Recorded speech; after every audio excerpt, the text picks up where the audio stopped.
Okay, everybody. Thank you for thank you for being part. Thank you for spending part of your Saturday here with us. But my focus in this project was to really um, find out more about cooperatives, specifically worker cooperatives. This can be peppered in throughout the presentation. We aren't only doing cooperatives. We really just want to give like a shout out and just document to the local business owners in the area. And that was pretty much mostly uh, my contribution. Hi, you guys. My name is Aaliyah, and I'll be focusing more on home care businesses. And yeah. Hey, I'm Anita Lemus, and in our presentation, I'll be talking about the impacts of immigrants and how they interact with entrepreneurship, BIPOC people, and how we should recognize them. So the question that we're seeking to answer, or at least get a broader perspective of, was what are the experiences of BIPOC and immigrant business owners? How do they interact with our communities? And how will the advent of the worker cooperative impact future community wealth creation? Throughout this presentation, we decided that our definitions would be our 4 keywords, which is labor, capital, BIPOC, and immigrants. They all interact within each other. For example, BIPOC and immigrants and labor and capital, they all have like a similar connection to each other. For the methodology, we have collected data services, and we focused on immigrants that is happening, and we have recorded interviews with the business owners and professionals. We have analyzed peer review journal, and you guys will be seeing a few of the interviews and the research. Also just wanted to point out that just due to the kind of like the time constraints that we have, we might not be able to show all of the interviews that we have. But we will do our best to show at least a couple clips. And also, like, this will be available on the Evergreen website, so the full interviews can be seen there. All right, so to start it off, why business? Why are we choosing to talk about business?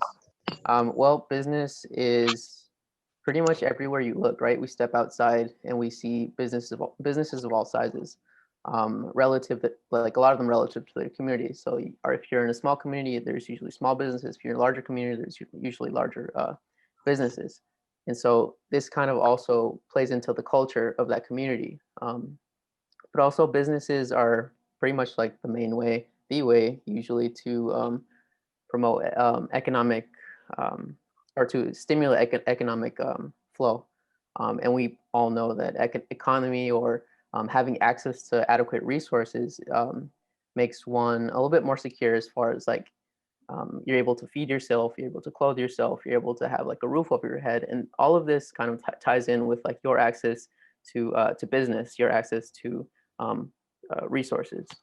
And so how we want to kind of show business or show the perspective of business from the perspective of BIPOC and immigrant folks is to kind of show that like there's this graph here that we got from the U.S. Small Business Administration that shows between 2007 and 2012 the amount of that are owned by whites and minorities. So we can see here on the graph that there has been a climb. You know, it's 3% or so. But the majority of businesses in the U.S. are mainly white. And so how do you start a business, right? Like what should I know? What should I know when you start when I want to start a business? The first thing that really like there's so many books out there that really like will have like catchy names and stuff and like so many top 10 lists of what you need to focus on. But really like what we've gleaned was like the main things were like the product. What am I selling? What are my services, right? Like what will I be providing people? What issue or challenge or problem am I trying to solve? The next thing would be the customer, right? Like who is this service for? Who's this product for? How do I get it to them? And how do I even reach them? How do I let the customer know that I'm here? The next thing is capital, which is a huge barrier for a lot of folks, especially BIPOC folks and immigrant folks who don't have that historical presence that many white folks would, who don't always have like that nest egg, right? That's been building over generations. And then the next part is sustainability. So sustainability can be seen in a variety of ways. Mostly businesses focus on like their economic sustainability, right? Like your ability to be in business tomorrow and the next day. But we also kind of want to highlight, especially nowadays, with the degradation of our environments, not only like far away, but also like very, very close to us, right? Very, very local problems.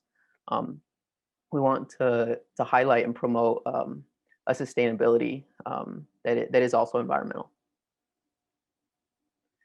And then a few business structures. So when you go to file your business, these words are going to pop up when you go to the website. There's a website on Washington Corporations and Charities where you file your business, but it's going to ask you what type of business are you filing. Usually it goes sole proprietorship, partnership, limited liability company, or also known as LLCs, nonprofit, if that's the route you want to go, and various other types of corporations. A few words about these is that, so for instance, like the sole proprietorship, that is an individual owning a business, and that business is pretty much tied to everything that individual has. So if there is a lawsuit, this is kind of like the downside of it. If there's a lawsuit, that person's private assets could be confiscated to meet that lawsuit. Whereas, let's say in an LLC, in a limited liability company, there's a certain amount of protection for the business owner for the people who own that business. And as far as corporations go, there's legally there's a ton of like sections and subsections. Right now, we kind of want to talk about one of the subsections, which is known as a cooperative corporation. And we spoke to John McNamara of the Northwest Cooperative Development Center. He's over in Olympia, and this center pretty much takes any either existing business or business that's about to start among a group of individuals, and it pretty much walks them through the whole business process. So like it goes through like what's the market analysis, right? Like what are you doing? Like what are you selling? How are you going to get it to people? It walks people through all of that. And we'll play. Let's see. Do any of these questions kind of reach out to anybody? Let's see. Let's play this one. I mean, co-ops are organizations that are focused around solving the need of the community where they're organizing. So, and generally speaking, that means an economic model because they're not charities. So there needs to be some way for the co-op to function and cover its costs.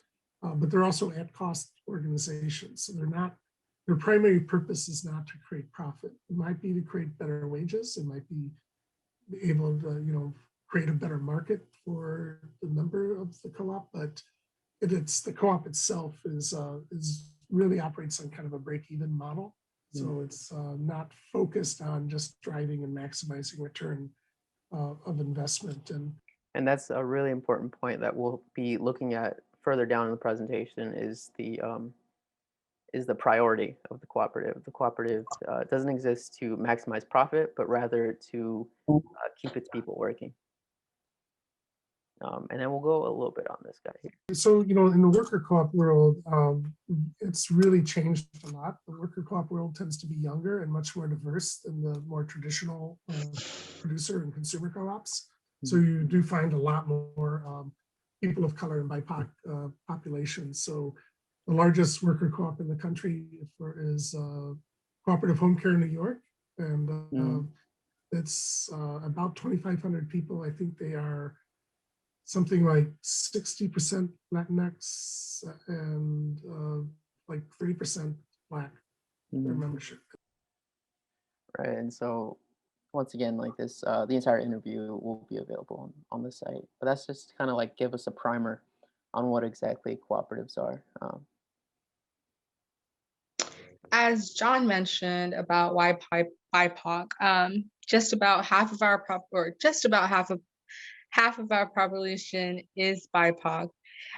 You had questioned what is BIPOC. BIPOC is Black, Indigenous, and people of color. Out of 519,504 total firms, minority-owned businesses make up about 17.89% or 86%.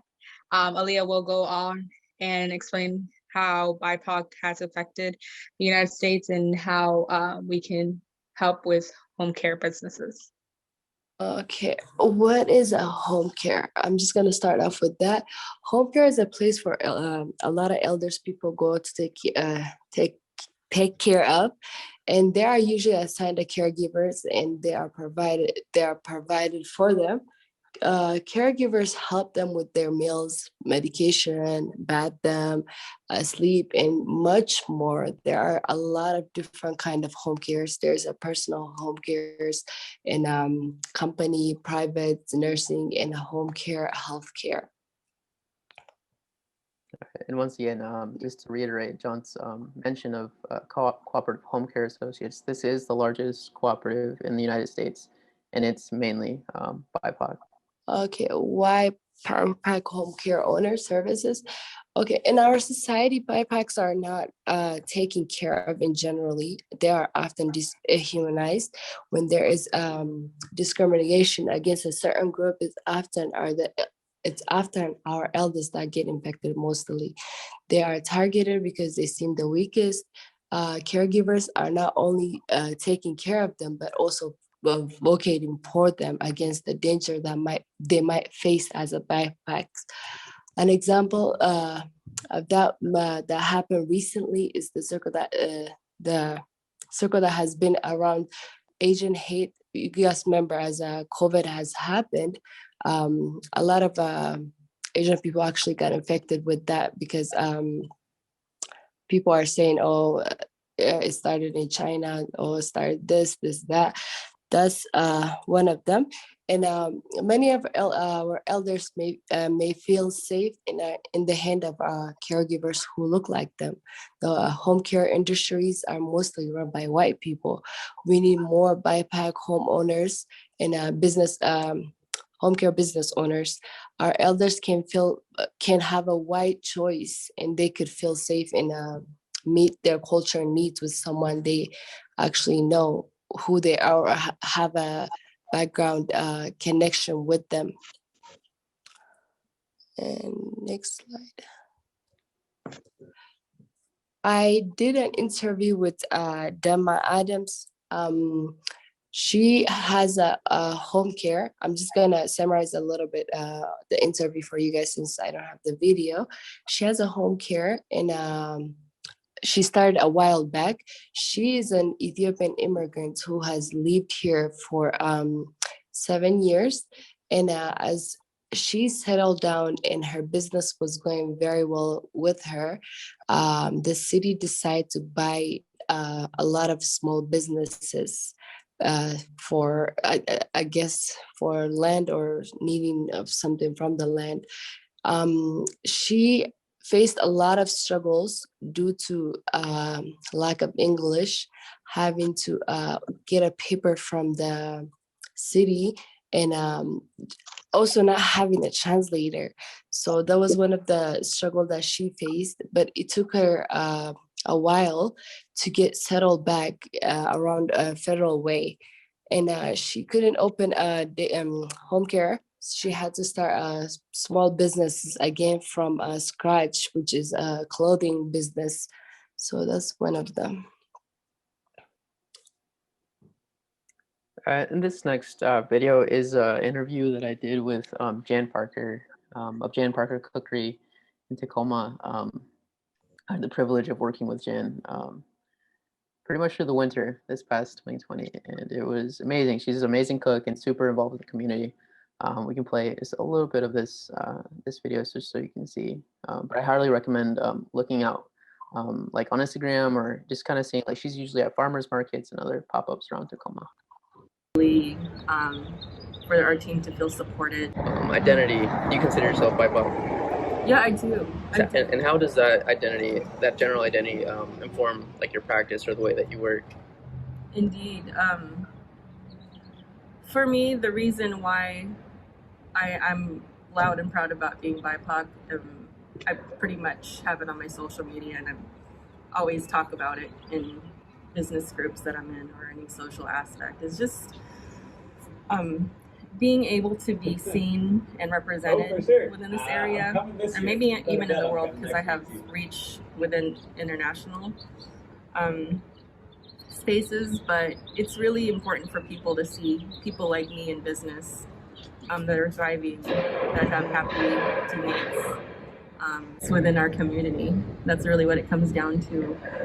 A Filipino vendor within the Proctor Farmers Market. I'm actually one of the only Filipino vendors there for food that has ever been in the presence at the market since the 90s. So if you can imagine being in a community where you don't see the food that you love to eat, that you've been in for all your life, and then someone comes along and then you all of a sudden you get seen. And so Yes, that was Jan. Amazing food. Highly recommend it. So Jan, she was a BIPOC person, a business owner. Her parents were immigrants, and that's another reason why we decided to interview her. Now leading on to why immigrants. Immigrants help grow the economy by filling labors and purchasing goods and paying taxes. Immigrants make good impacts in the United States and should be recognized due to the hard work they provide the United States, not only us, but their families as well. As my citation, I used the Bracero program. I don't know if you guys know of them, but it was a program back in 1942. And it was during World War II, how United States were in need of people to work for their farmers because they were low in starvation. It grew in World War II, but it started in World War I as well. That is where it was about the food starvation. It continued, the Congress passing a contract worker rights for immigrants just to work as what they need to be done as farmers and let them on. But once they did not need them anymore, they just decided to throw them back and close the borders. They did not give them the wages or salaries they need. Up until this day, they have not got justice towards that. But so that's another reason why I believe that we should be recognized. And I highly recommend watch the YouTube video. It was a great impact towards me because I have parents who migrated, and it is tough for people as immigrants. This next slide is kind of just like some raw data that we got from the General Social Survey, which is a survey that I think it's like the University of Chicago does every year, and it's kind of like they survey about, I think it's like 50,000 people, and it usually provides them with a pretty broad data set. And one of the questions, or at least one of the statements, was immigrants have a positive effect on the economy, and then the respondent would then agree strongly or all the way down to disagree strongly. And then from 1996 to 2014, when these questions were given, there is some change, right? Like you can see that there are less people who disagree, and they kind of like flowing more into like the neither agree or disagree to agree. However, it's still kind of like in that middle range, right? Like there is like some type of leaning, but it's still widely undecided. And that was for opinions. As our population grows, in this graph, it proves that immigrants have impact in the United States. This graph is proven as entrepreneurship rates of immigrant status. The red dotted lines is immigrants who are business owners versus the non-immigrants, which is the dotted lines, the blue below. As you see, as the years go through, you see more immigrants as on being their own entrepreneur versus non-immigrants. We did an interview with Maria Sewing Shop. A little about her video. It's somewhat long, but a small clip or a small introduction within her interview was she came out here and worked in factories. Then later on, she figured that why not just grow my business? So she went to school and to learn English. And within that school program, they providing services or a program with sewing shops. So then she just got inspired. She started her own sewing shop, and that is her speaking in her sewing shop. And she does not wish to expand more, if I'm correct, Horacio. Yeah, She said something about her, she doesn't have the correct equipment. right. So she's still kind of like in an in between space right now, even though she has an amazing amount of business. So right now you can see like the picture is stuck, and the subtitles say you needed to close the door. And that was a question I asked because she was like, yeah, actually I can't actually open every day because I have so many clients that I have like a ton of work to catch up on. And so she was kind of saying like, I would absolutely love if like there are more businesses like this because there is a ton of work to be done. But also like she's also trying to there's just some equipment needs that she was facing at the moment. All right, so kind of looping back to cooperatives, there's this quote that I really wanted to read out. It's by W.B. Dubois, and it reads, "We unwittingly stand at the crossroads. Should we go the way of capitalism and try to become individually rich as capitalists, or should we go the way of cooperatives and economic cooperation where we and our whole community could be rich together?" And I say a new old way to do business because this quote from Dubois was made back in 1907. Um, this next interview, it's another somewhat longer interview, but it features Dr. Jessica Gordon Nembhard. She was the author for a book called Collective Courage, and in her book, she pretty much she describes and documents like the experience that African Americans had, especially during the South, post emancipation, and their relationship to cooperatives and cooperation in general. So, for instance, like there was a lot of agrarian communities in the South, and a lot of times, like it was very hard for these families, for these ranching families, or for these farming families to actually get capital to get their equipment, to get their feed, all kinds of things that you need for a successful farm, right? So what they ended up doing was banding together, and they took care of every part of the business. So they would go from getting the seed, getting feed, equipment, all the way down to distribution. And that's all in Dr. Nembhard's book called Collective Courage, which kind of brings us to a new term, the solidarity economy, and what it is. So if we're to think about our environments, right, not just like the green environments that we see, but our environments as far as like a community, the businesses around us, the organizations around us, like we see that like it very much is an ecosystem. Businesses interact with each other, people interact with each other. We strive to like find like the most locally grown, like the best quality things, because we understand that like our neighbors are also part of our ecosystems. Below here are some examples of that. So Cooperation Jackson, which is over in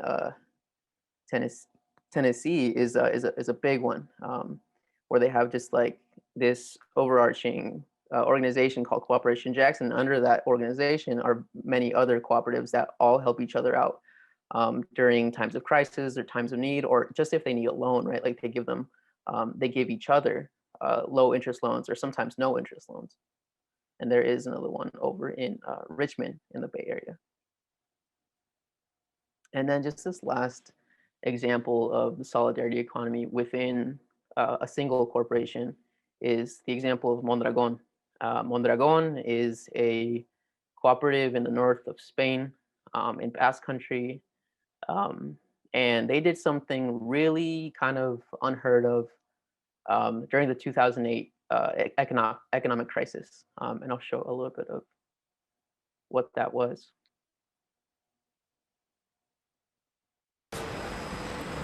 Production manager Jose Antonio Gonzalez and his co-workers have agreed on drastic cuts with management.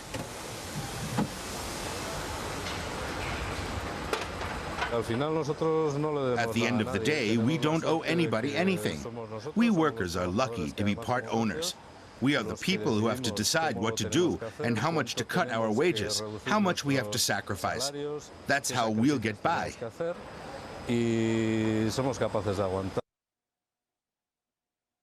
Right. So that was this company in Mondragon. And in the 2008 crisis, hearing news stories of just like the amounts of people being laid off due to the crisis was just like, that's just something that you would see every day, even locally, right? Like we were experiencing a ton of layoffs. However, in this region, in this cooperative, because the workers were all had a say, right? They all had ownership of this company. They all decided collectively to take a 20% pay cut. So nobody in that cooperative would have to go without a job. Overall, our research has shown the importance of emergencies and connections between BIPOC immigrants and positive increases in entrepreneurship. The ways that these communities have interacted with labor and capital are now and have always been open to alternatives such as cooperatives, collaboration, and community. This has taken place historically and presently, whether in structure or in practice. And just this last quote we'd like to leave you with is as we have always done. And this is by Leanne Simpson, who wrote a book of the same title. And I think that quote just like has spoken to me a lot, because like a lot of these things aren't new, right? Like a lot of the ways that we have survived and thrived aren't new.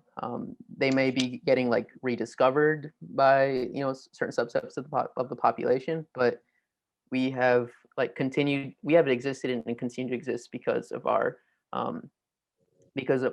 orientation towards community, because of our belief in that together we're stronger and together we are more resilient.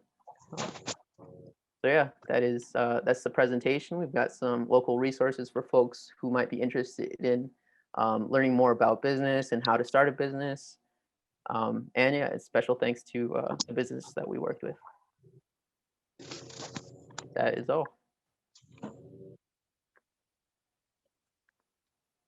Thank you. We can open for questions and answers if anybody is feeling it.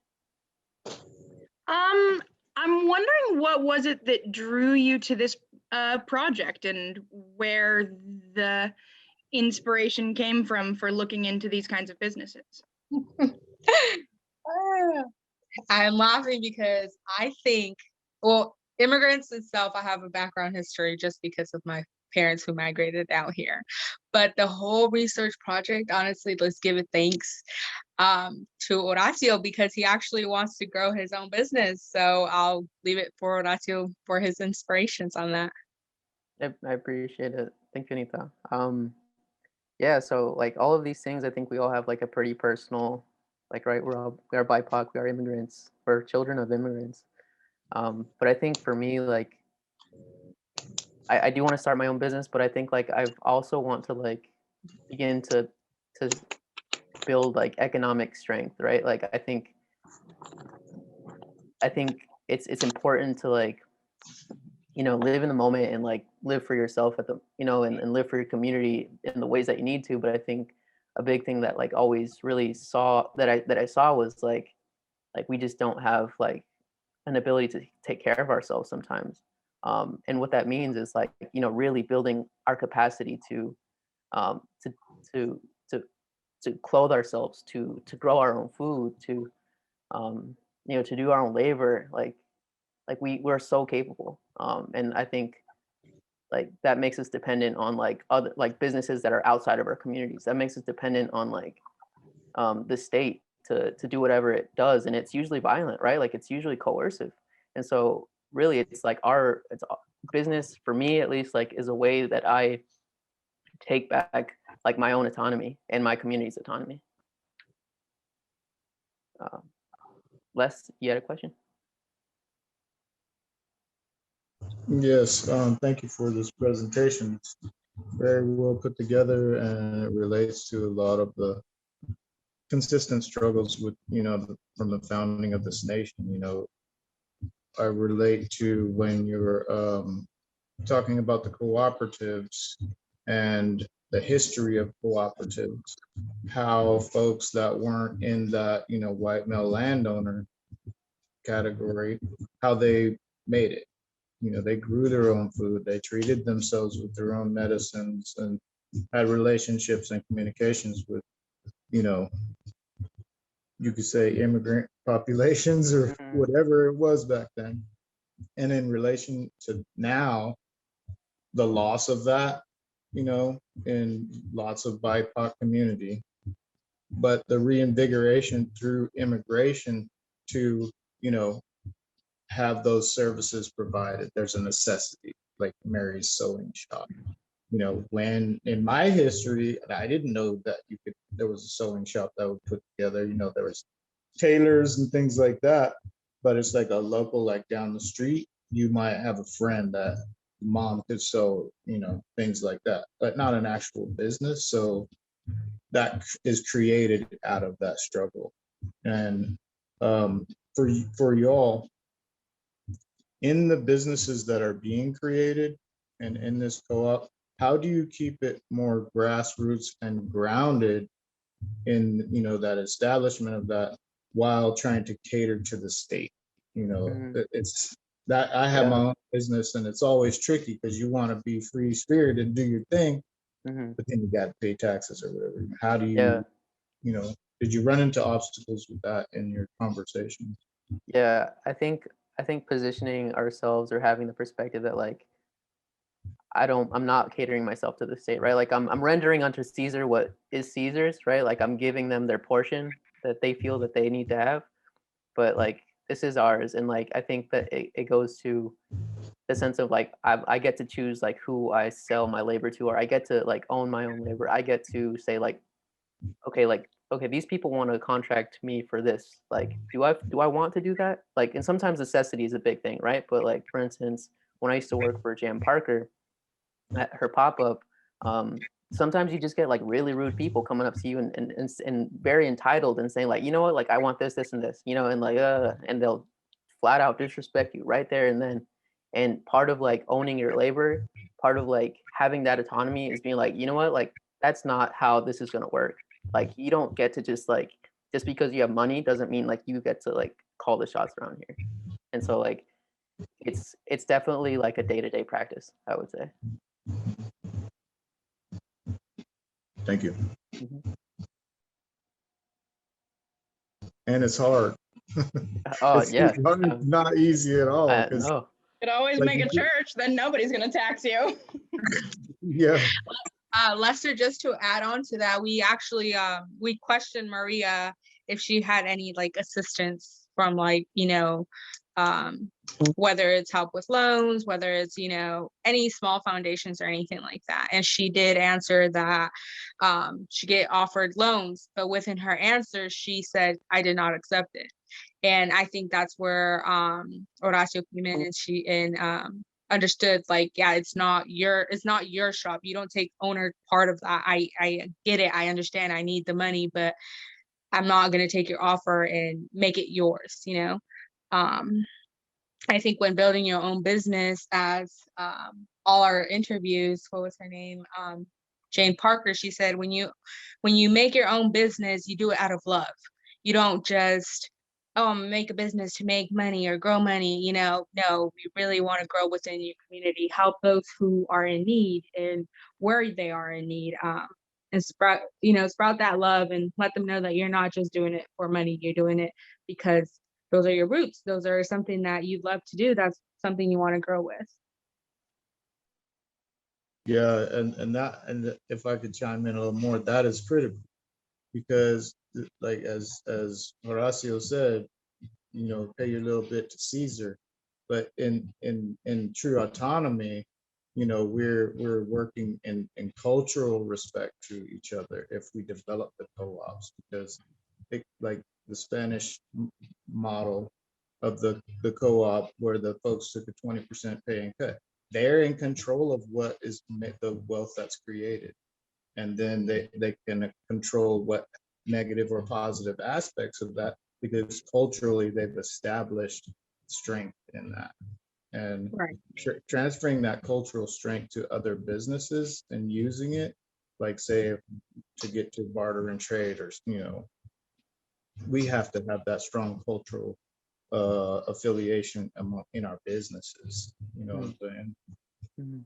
So that Correct. that connection can be made. So I Yeah. feel Yeah, this work is primarily relationships, right? Like it's relationship to like you and your business, but it's also like what are the networks I'm making? It's not, and they're not like networks like, oh, I know that person. It's like, it's trust is being built, right? And it's not something that happens in a week, in a month, or maybe even a year, right? These are like lifelong relationships. Were there any other questions? All right, if not, like I'd like to say thank you to everybody who participated and like just came to check us out. Yeah, many thanks. Great job, man. Thank you, y'all. That was good. Good Thanks work. for your work.